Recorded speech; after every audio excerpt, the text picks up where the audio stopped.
আজকে যে মহিলা কমান্ডেন্ট মানে at the time of operation সিন্দুর বলেন, কুরেশি, ম্যাডাম কুরেশি,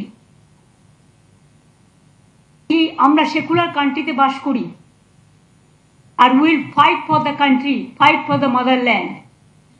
আজকে মোদিজি কি বলেছেন? উনি he wants divide and rule, his policies divisive policies. কেন আজকে ওনাকে আসাম থেকে লোক নিয়ে আসতে হয়েছে আলিপুরদুয়ারে?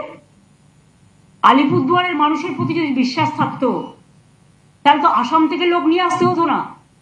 আলিপুরদুয়ারের একটা ছোট্ট মিটিং, তার জন্য কুচবিহারের লোক নিয়ে আসতে হতো না, জলপাইগুড়ির লোক নিয়ে আসতে হতো না। তার মানে বাংলার মানুষ, উত্তরবঙ্গের মানুষ বুঝিয়ে দিয়েছে ওনার প্রতি মানুষের কোনো বিশ্বাস নেই।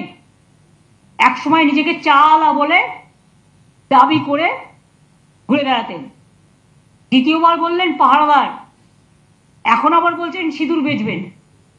সিঁদুর এভাবে বেচা যায় না। সিঁদুরটা মা বোনেদের আত্মসম্মান, ইজ্জত।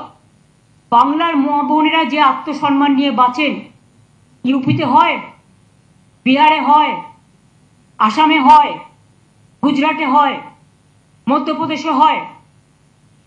লজ্জা করে না বলতে?